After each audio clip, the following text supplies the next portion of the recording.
Hi Earth Signs, Taurus, Virgo, and Capricorn. Welcome po sa ating channel. At ito ang inyong daily gabay tarot love reading for October 15, 2023. Please be reminded that this is general reading po, so maaari kayong makarelate o hindi. Just take what resonates. Gamitin ang reading na ito bilang gabay lamang. Balik po kayo dito bukas para sa ating daily gabay tarot reading. Please like, subscribe, and click bell button for notification para po updated kayo sa daily tarot reading natin. Para po sa gusto magpa-reading, maaari nyo pong makuha ang link. Nasa description box po ito. Message nyo lang po ako sa messenger. Maraming salamat po. Spirit guys, ano po ang ganap today para po kay Taurus, Virgo, and Capricorn? Sa mga single po ngayong araw na ito, October 15, 2023, Spirit guides. Yung ka-date nyo, habol ng habol sa inyo. Interesado talaga siya sa inyo.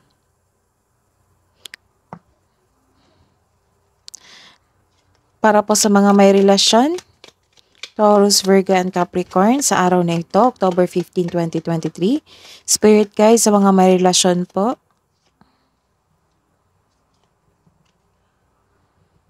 mainit ang ulo nyo ngayon. You are avoiding conversation with your partner or you are avoiding a call from your partner. Mainit ang yung ulo nyo ngayon pero miss na miss nyo siya.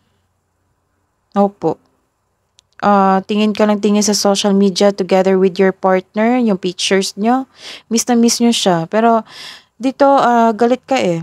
Nagtampo ka siguro sa kanya kasi may nasabi siya or may nagawa. Let's see, clarification po sa The Chaser and Date cards para po sa mga single, spirit guides.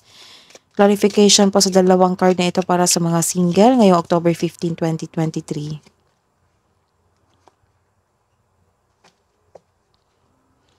Clarification po sa Not Today and Photograph para po sa mga may relasyon.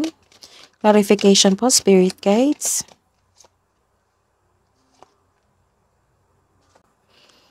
Mag-ingat sa taong ito kasi may nakita ako ditong manluloko o self-centered na tao or narcissist.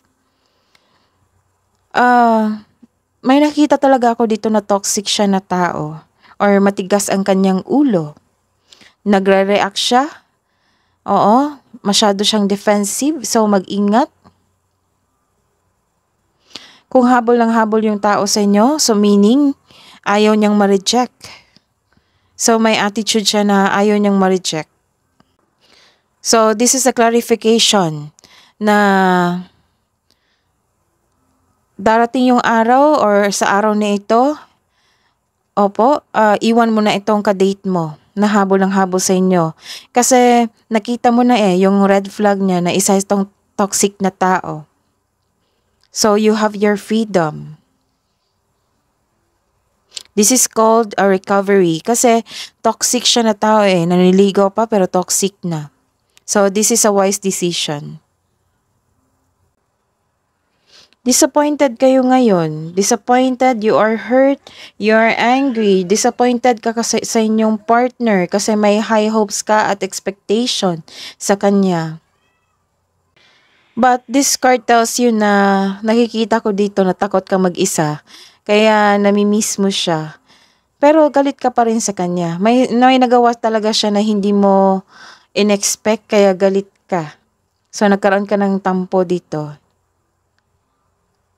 So, the advice is, it's time to reach out for your partner. Magkaroon ng support and connection. Use your intuition also. Forgive yourself. Forgive the situation. Kailangan yung mag-usap para maging maayos na inyong problema nyo. Hidden truth. Anong iniisip mo? Anong iniisip niya?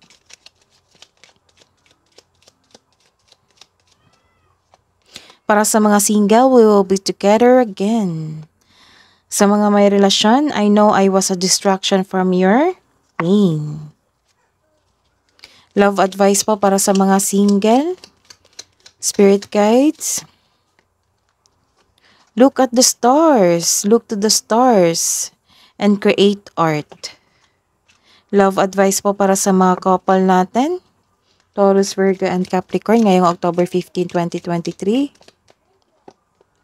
True love. True love comes when you least expect it. Heart. You begin to feel your heartbeat faster when you are close. Love advice po. Wait, don't rush into it. Allow nature to take its course. Sa mga may relasyon, secret admirer.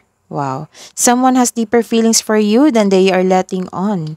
That is your reading today, Earth Signs. Balik po kayo dito bukas. Please like, subscribe, and click bell button for notification para po updated kayo sa daily tarot reading natin. Maraming salamat po.